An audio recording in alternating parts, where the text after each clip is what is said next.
అన్ని కలిసొచ్చినప్పుడు అంతా బాగానే ఉంటుంది. కాలం కలిసి రానప్పుడు ప్రవాహంతో పాటు సాగిపోవడమే బెటర్ అనుకోవడం సహజం.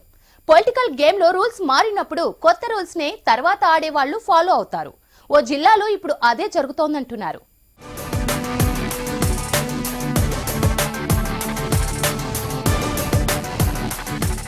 ఆదిలాబాద్ లోక్సభ సెగ్మెంట్ లోని ఇద్దరు బీఆర్ఎస్ ఎమ్మెల్యేలు అనిల్ జాదవ్, కోవా లక్ష్మి భవిష్యత్తు లెక్కలు తీస్తున్నారట. ఆసిఫాబాద్, బోధ్ అసెంబ్లీలో Congress పుంజుకోవడమే కారణమంట.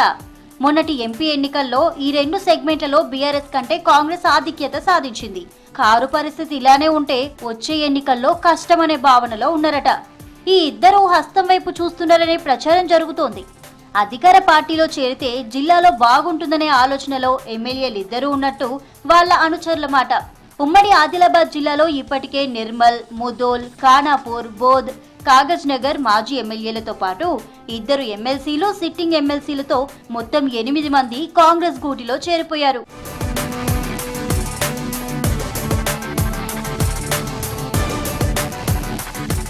Boath sitting MLA Anil Jadhav assembly segment అభివృద్ధి కోసం పార్టీ మారాలని చూస్తున్నారట. అనిల్ మొదట్లో బీజేపీలో చేరతారనే ప్రచారం జరిగింది. ఎంపీ ఎన్నికల్లో బీఆర్ఎస్ 3వ స్థానంలో నిలిచింది. మైనార్టీ ప్రాబల్యం ఉన్న బోధ్ లో కాంగ్రెస్ లో చేరితేనే బెస్ట్ అన్న ఆప్షన్ లో ఉన్నారట. ఇక వచ్చే ఎన్నికల్లో టికెట్ ఈజీ అనే థాట్ లో ఉన్నారని సమాచారం. ఇందిరమ్మ కమిటీలో సిట్టింగ్ ఎమ్మెల్యేకు చోటు దక్కడాన్ని సిగ్నలేనని అంటున్నారు అనిల్ అనుచరులు.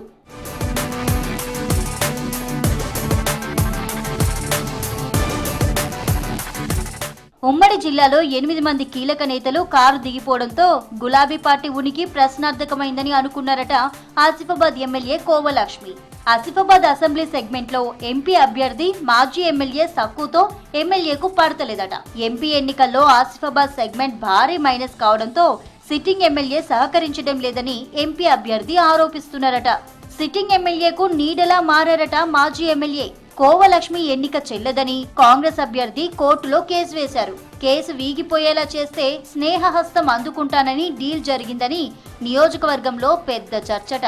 అక్టోబర్ 26న కేసు కోర్టు కొట్టివేసింది. దీంతో కోవా లక్ష్మి కారు దిగే టైం వచ్చిందనుకుంటున్నారట ఆమె అనుచరులు.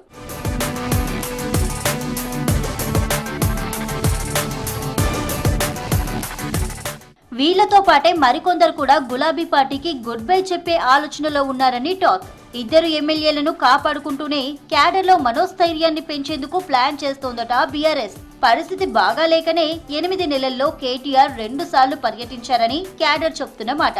స్థానిక ఎన్నికల సైరన్ మోగేలోపు కీలక పరిణామాలుంటాయని జిల్లా రాజకీయాల్లో చర్చ జరుగుతోంది.